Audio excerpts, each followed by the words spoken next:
जय हिंद सभी को। इस वीडियो में हम पढ़ने वाले हैं कक्षा 7 के इतिहास की जो बुक है, यानी हमारे अतीत भाग 2 का जो अध्याय 2 है वो है न्यू किंग्स एंड किंगडम्स। तो पहले ही हमने पढ़ा था, पहली वीडियोस जो है उनमें पढ़ा था हमने अध्याय 1, जिसमें था ट्रेसिंग चेंजेस थ्रू 1000 ईयर्स।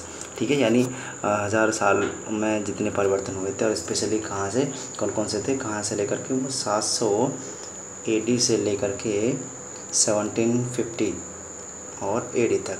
ठीक है, 700 AD से लेकर के 750 AD तक जो परिवर्तन हुए थे वो हमने उसमें पढ़े थे। चले चलते हैं अब इसमें क्या दिया गया है। तो यहाँ many new dynasties emerge after 7th century. Map 1 जो दिया गया है, देखिए क्या दिया गया है, 7th सेंचुरी है, उसके बाद में क्या है, बहुत सारे क्या है जो राजवंश उभरने लगे थे। यहाँ पर मैप दिया गया, उसके जो डिस्कस होने वाला है। Map 1 shows the major ruling dynasties in different parts of subcontinent between the 7th and 12th century. कहाँ से लेकर के 7th एंड 12th सेंचुरी के बारे में बात कर रहे हैं कि जो 7 से लेकर के आपका 7 से लेकर के आपका 12वीं सदी तक की जो बात कर रहे हैं, उसमें यहाँ पर दिया गया है 700 से लेकर के 1200 तक, यहाँ तक जो राजा उभरने लगे थे। ठीक है, उसमें दिए गए हैं किस किस प्रकार से भारत में शासन हुआ था। तो यहाँ पर हम मैप में देख सकते हैं, देखिए ये दिया गया है आपका, ये रीजन दिया गया है, इधर ये रीजन दिया गया है, इधर ये रीजन दिया गया है। ठीक है, तो इसके विषय में बात चल रही है। ठीक, तो देखते हैं और क्या है इसमें। तो the emergence of new dynasties कौन कौन से थे, जो नए राजवंश थे उनको उभरना जो था वो कौन कौन से थे, उनमें देखते हैं। By the 7th centuries they were big landlords और warriors chiefs in different regions of the subcontinent. जो उपमहाद्वीप था उसमें इस समय से लेकर 700 से लेकर के 700 ईस्वी से लेकर के बड़े बड़े जो भूस्वामी थे और योद्धा थे वो सब उभरने लगे थे। अब देखिए किस प्रकार उभरने लगे थे। Existing kings often acknowledge them as the subordinates और सामंतास। और जो राजा होते थे वो क्या कहते थे, उनको सामंत क्या कहते थे, सामंत, और मातात कहते थे, सबऑर्डिनेट्स कहते थे। देखिए ये राजाओं के अंडर थे लेकिन ये उभरने लगे थे। अब कैसे, they were expected to bring gift for their kings और ओवरलॉर्ड्स। उनसे ये आशा की जाती थी, यानी ये जो थे सामंती जो थे, इनसे ये आशा की जाती थी कि राजा के लिए क्या देंगे, गिफ्ट दिया करते, उपहार देंगे। We present at their courts and provide them with military support. क्या करेंगे भाई, उनको न्याय के रूप में या फिर क्या है, उनके दरबार में उनसे और क्या है, जो सैन्य बल है उन सबको क्या करेंगे, उसको सपोर्ट करेंगे राजा को। As samantas gain power and wealth they declare themselves to be the mahasamanta, mahamandaleshwara, great lord of circle region and so on. Sometimes they asserted their independence from their overlords. और जैसे जैसे इनको पावर मिलती थी, सामंताज को पावर मिलती चलेगी और ये बढ़ते चलेगी, इनने अपने आप को क्या करना शुरू कर दिया, इन्होंने भाई आपके इनके पास में पावर हो गई, धन भी हो गया, तो इन्होंने अपने आप को डिक्लेयर कर दिया महासामंता। ठीक है, यह महामंडलेश्वर, एक मंडल होता था और उसका स्वामी, इन्होंने अपने आप को कहना शुरू कर दिया। तो महामंडलेश्वर का क्या है, the great lord of circle region, कोई रीजन है उसका बहुत बड़ा स्वामी। और कभी कभी ये इन्होंने क्या है अपने आप को, अब जो अपने ऊपर जो शासन करने वाले थे यानी जो राजा थे उनसे आज़ाद भी घोषित करना शुरू कर दिया, उनके आधिपत्य को मानने से मना कर दिया। तो ये क्या उभर कर आने लगे थे, कौन थे, ये थे लैंडलॉर्ड्स। कौन थे, लैंडलॉर्ड्स और जो वॉरियर चीफ थे। ठीक है, जो राजाओं के अंडर काम किया करते थे। One such instance was that of the Rashtrakuta in Deccan. तो एक उदाहरण जो दिया जाता है वो आता है डेक्कन में, किसका था, राष्ट्रकूटों का। तो राष्ट्रकूट के विषय में उदाहरण क्यों दिया गया है, देखिए डेक्कन, अभी हम मैप में दिखाते हैं डेक्कन कहाँ है और राष्ट्रकूट कहाँ है। ठीक है, ये देखिए यहाँ पर, ये जो इधर रीजन जो आता है पूरा हम ऐसे को हम पूरा मान लीजिए डेक्कन कह लेते हैं कंप्लीट, ठीक है, दक्कन का पठार, हम ऐसे बात करते हैं अगर ज्योग्राफी में चलेंगे। तो यहाँ पर आप देखेंगे, देखिए यहाँ पर राष्ट्रकूट लिखा हुआ है, ठीक है। ये राष्ट्रकूट जो थे किसके अंडर काम किया करते थे? ये चालुक्यों के अंडर काम किया करते थे। किसके? चालुक्यों के। तो इन्होंने, इनका उदाहरण तो इसलिए दिया गया है क्योंकि इन्होंने अपने आप को उनसे स्वतंत्र किया और अपने आप को पावरफुल बनाया। Initially they were subordinate to Chalukya और कर्नाटका रीजन वो है ही, वहाँ पर चालुक्य हुआ करते थे और उनके अंदर एक अंडर जो है ये काम किया करते थे, ठीक है। उनके शासनरत थे, अधीनस्थ थे। तो in the mid 8th century Dantidurga, किसका नाम आया है? दांती दुर्ग, नाम याद रखिएगा। मिड 8th सेंचुरी मतलब बात आ जाती है 850 860 के आसपास में, वहाँ की बात कर रहे हैं।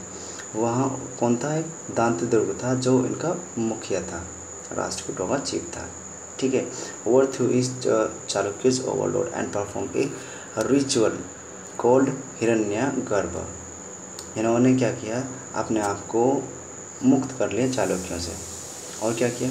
एक धार्मिक वो था हिरण्यगर्भ, ये इन्होंने कराया। कब कराया? जब उन्होंने उसकी अधीनता को मानने से स्वीकार कर दिया, मतलब अधीनता नहीं मानी चालुक्यों की और अपने आप को स्वतंत्र बनाकर एक पावरफुल जो स्वामी बना लिया।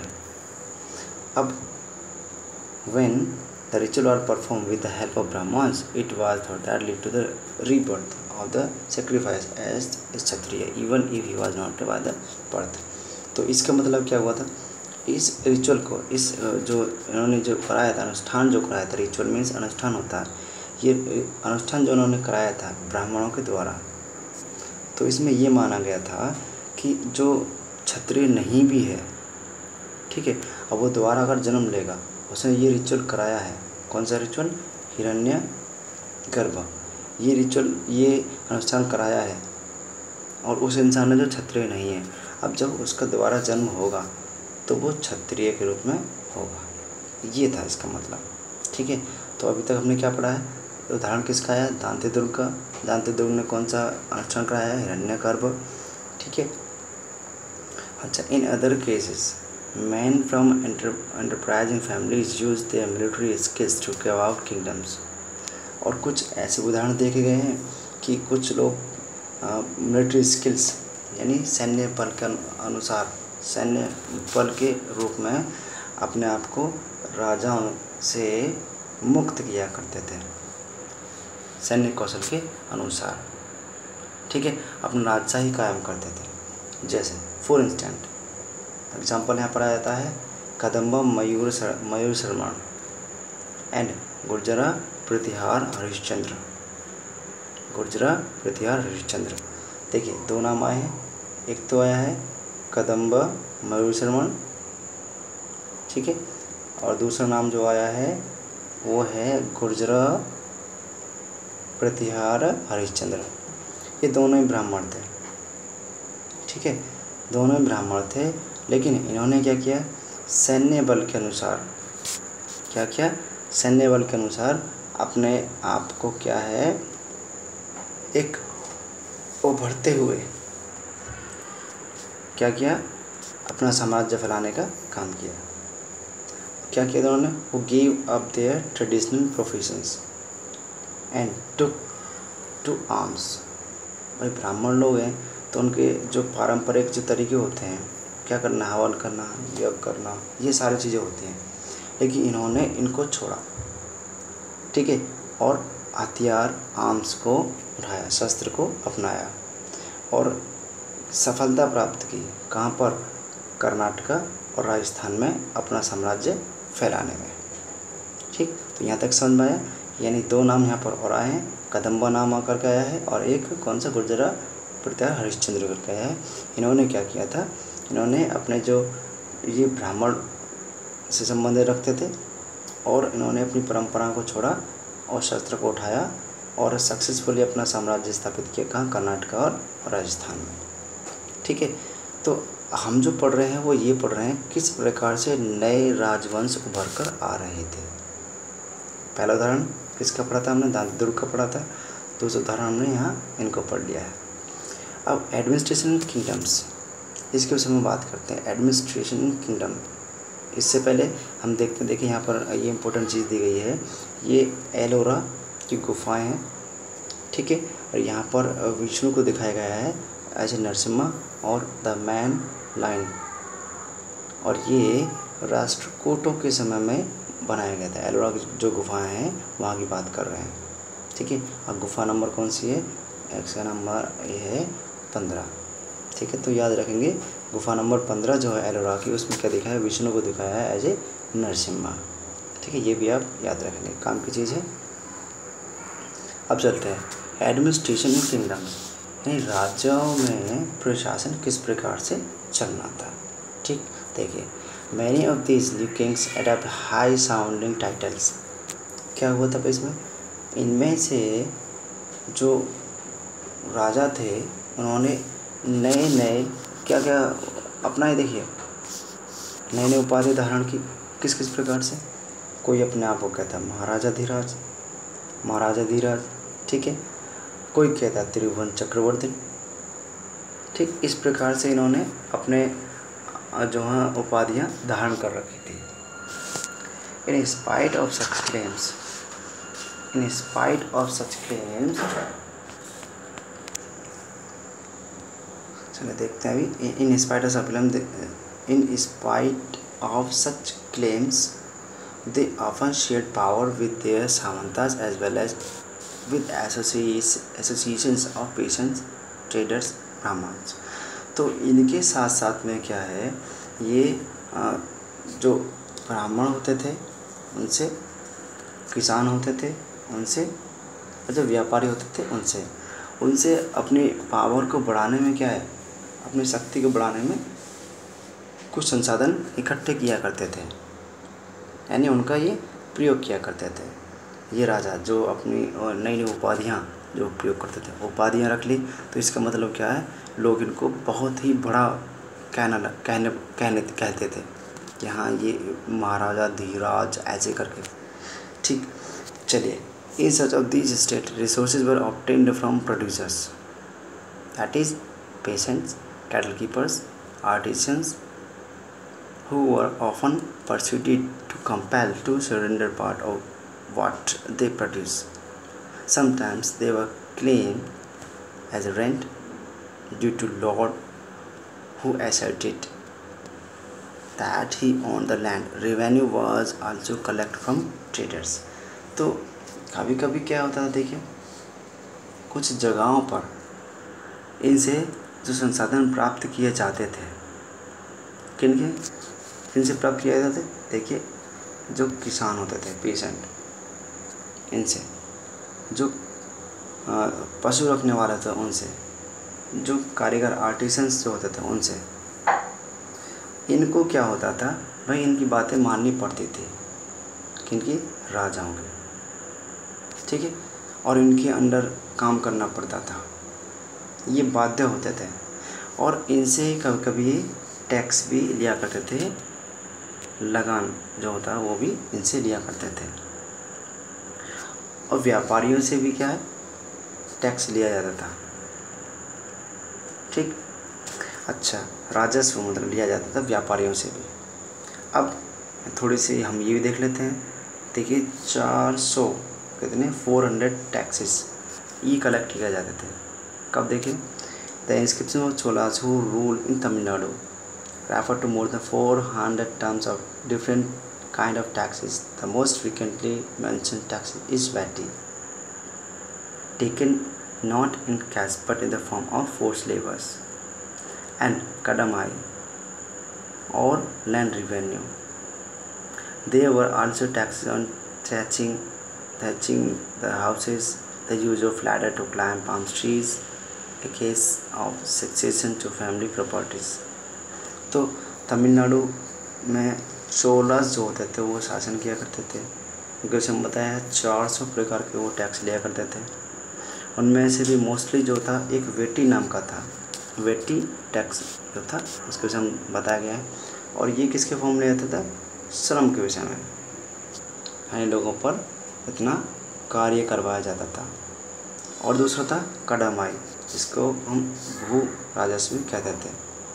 अब देखिए टैक्स लिए किस प्रकार जाते थे, किस पर लिए जाते थे। देखिए उदाहरण दिया गया है कि घरों पर अगर आप उनको थोड़ा सा सही बनाते हैं घर को, जो जैसे छप्पड़ वगैरह कुछ बनाते हैं ना घरों पर, और छाजन डालते हैं तो उस पर टैक्स लिया जाएगा।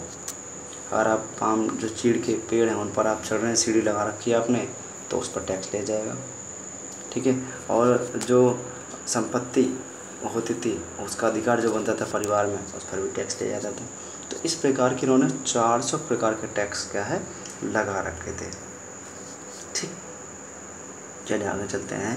These resources were used to finance the king's establishment as well as for the construction of temples and forts. They were also used to fight wars, which were in turn expected to lead to the acquisition of wealth in the form of plunder and access to land as well as trade routes. तो ये जो सारे जो tax वो लिया करते थे, लगान वो लिया करते थे, कहाँ पर वो प्रयोग करते थे इसका, और इसका क्योंकि इससे बहुत बड़ा धन, बहुत ज़्यादा मात्रा में धन इकट्ठा होता था, तो राजा क्या करते थे, अपने आप को मजबूत बनाने में इसका प्रयोग करते थे। क्या करते थे, और देखिए किले बनवाना, मंदिर बनवाना, युद्ध लड़ना, उसमें यूज़ करते थे। ठीक है। अपने जो धन की संपत्ति है, ठीक है, उसको मजबूत बनाना। तो इस प्रकार से कभी कभी क्या है, इसको जो व्यापारिक जो रास्ते होते थे उसको सही करना। तो इनमें ये इन टैक्स जो लगान जो लिया करते थे इसको प्रयोग में लाया करते थे। The functionaries for collecting revenue were generally recruited from influential families and positions were often hereditary. This was true about the army as well. In many cases, close relatives of the king held these positions.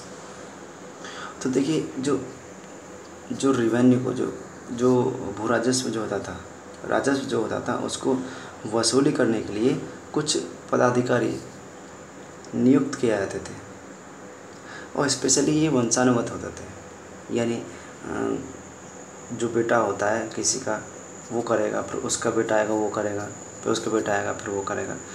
इस प्रकार से ये क्या थे, वंशानुगत थे। ठीक। और this was true about the army well, और ये जो सेना होती थी उसमें भी ऐसे ही होता था। मतलब और किसी के पिताजी सेना में थे तो उसकी जो आने वाली संतान होती थी वो भी क्या सेना में पहुंच जाती थी, और वो जो अच्छे ओहदे जो होते थे उनको प्राप्त करते थे। ठीक है। तो अभी तक हमने इस वीडियो में इतना पढ़ा है। नेक्स्ट हम पढ़ेंगे प्रशस्तीज एंड लैंड ग्रेंट्स, ये पढ़ेंगे नेक्स्ट वीडियो में। तब तक के लिए गुड बाय।